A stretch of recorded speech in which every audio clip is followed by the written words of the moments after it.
글로벌 외신 브리핑 박지영입니다. 첫 소식입니다. 코로나19에 대한 확산 우려로 세계 최대 모바일 박람회 MWC가 역사상 처음으로 취소가 됐고, 심지어는 올해 7월 달에 개막 예정인 도쿄올림픽에도 차질이 생길 것이란 우려가 제기되고 있는데요. 이런 상황에서 중국이 코로나19 통계 기준을 갑자기 변경하면서 하루 사이에 사망자와 확진자가 급증했습니다. 도대체 중국 당국은 왜 갑자기 확진 범위를 넓힌 건지 대혼란의 상황, CNN의 보도로 확인해 보시죠. 중국 보건당국은 13일 오전 후베이성의 코로나19 발생 현황을 발표하면서 임상진단병례라는 항목을 확진 범위에 새로 넣은 것으로 알려졌는데요. 이 임상진단병례는 기존의 검사 방식인 핵산 검출에서 음성 판정을 받았더라도 발열이나 호흡기 증상이 있는 환자가 CT 촬영 결과 폐렴 증상이 있을 경우 임상 의사가 코로나19 확진 판정을 내리는 방식입니다. 이에 따라서 후베이성에서는 지난 12일 하루 사이에 확진자와 사망자가 각각 대폭 늘어난 것으로 알려졌는데요. 이에 대해서 중국 당국은 코로나19 확산을 방지하기 위해서 이 확산 범위를 넓혔다고 해명하고 있습니다. 후베이 당국 측은 다른 지역의 환자 기준과 또 후베이 지역 기준을 일치시키기 위해서 의심 환자에 대해서 일일이 조사를 거쳐서 통계 수치를 수정했다면서 이는 의심 환자들이 확진자와 같이 조기에 치료를 받아서 완치율을 높일 수 있도록 임상 진단 기준을 새로 만든 것이라고 설명했는데요. 이런 측면에서 볼 때 중국 당국이 이번에 통계 수치 기준을 변경한 것은 그동안 제기돼왔던 축소나 또 은폐 의혹에 대한 부담을 한 번에 털어내려는 의도도 담겨 있는 것으로 추정되고 있습니다. 하지만 문제는 이 중국 당국이 코로나19 방제의 가장 기본이 되는 환자 통계 기준을 갑자기 바꾸면서 향후 중국 발표 신뢰성에 의문이 제기될 수 있다는 지적도 나오고 있습니다. 이처럼 코로나19에 대한 우려로 중국에서는 소매점들이 문을 닫고 또 지난달에는 자동차 판매까지 급락했다는 보도가 잇따르고 있는데요. 이런 가운데 5G 네트워크를 구축하는 사업도 차질을 빚고 있는 것으로 파악됐습니다. 사우스차이나 모닝포스트의 보도입니다. 먼저 중국은 올해 안에 이 중국 전역에 약 40만 개의 5G 기지국을 설치할 계획을 세워두고 있는 상황인데요. 이번 코로나19 사태가 중국에서 5G 네트워크를 구축하는 데 영향을 미치고 있는 것으로 전해졌습니다. 중국의 최대 이동통신 사업자인 차이나 모바일의 자회사죠.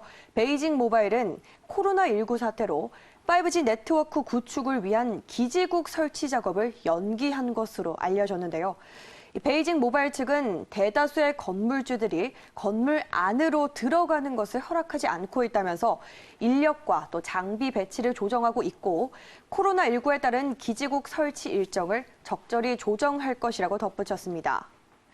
이처럼 차이나 모바일뿐만 아니라 차이나 유니콤이나 차이나 텔레콤 등 중국의 주요 통신 사업자들도 이 코로나19 여파로 5G 네트워크 구축 사업에 지장을 받고 있는 것으로 전해졌습니다. 다음 소식입니다. 미국의 필립 데이비슨 인도태평양 사령관이 중국을 향해서 태평양 지역 안정에 위협을 가하는 국가라고 밝혔는데요. 코로나19 사태에도 불구하고 미국과 중국 간의 긴장감은 여전한 듯 보입니다. 자세한 발언은 로이터 통신 보도로 확인해 보겠습니다. 데이비슨 사령관은 현지 시간 13일 호주에서 열린 한 행사에서 미국은 중국의 확장을 막기 위해서 총력을 기울이고 있다고 밝혔는데요. 그러면서 중국이 과도하게 영유권 주장을 벌이고 외교적인 압박을 가하며 군사적으로는 협박을 가하고 있다면서 중국은 인도-태평양 지역의 무역과 재정, 통신 그리고 정치까지 사회 전반을 장악하려 든다고 주장했습니다. 중국은 그동안 차관들을 이용해서 다른 나라에 압박을 가한다는 등의 의혹에 대해 사실이 아니라고 계속 반박을 해왔지만 이날 발언에 대해서는 반응을 보이지 않았는데요.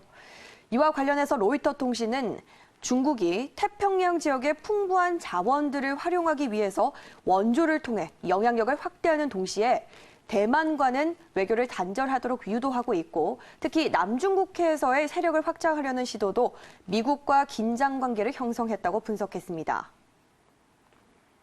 마지막 소식입니다. 스티븐 무누신 미국 재무장관이 가상화폐 그리고 전자결제 체계와 관련해서 새로운 규제를 조만간 발표할 것이라고 밝혔는데요. 제롬 파월 미 연준 의장도 이와 관련된 발언을 내놨습니다. 블룸버그 통신의 보도입니다. 무누신 장관은 현지 시간 12일 미국 상원 금융위원회에 출석해서 재무부 금융범죄 단속반이 이 규제안을 마련하고 있다고 밝혔는데요. 그러면서 돈이 어디로 가는지 자금 세탁에 쓰이지는 않는지 사법당국이 볼 수 있도록 투명성을 명확히 하기 위해서 새 규제를 내놓을 것이라고 말했습니다. 또 중앙은행의 디지털 화폐와 관련해서도 발언을 내놨는데요. 자신과 제롬 파월 미 연준 의장은 미국이 중앙은행 디지털 화폐 발행을 고려할 필요가 있다고 보진 않는다면서도 언젠가는 다시 생각해 볼 수 있다고 덧붙였습니다. 한편 같은 날 파월 의장도 상원은행위원회에서 세계 모든 주요 중앙은행들이 현재 디지털 화폐를 깊이 들여다보고 있다고 말했는데요. 그러면서 이에 앞서는 것이 바로 연준의 책임이라는 말도 덧붙였습니다. 글로벌 외신 브리핑 1부에서 준비한 소식 여기까지입니다. 저는 잠시 후 2부에서 다시 찾아뵙겠습니다.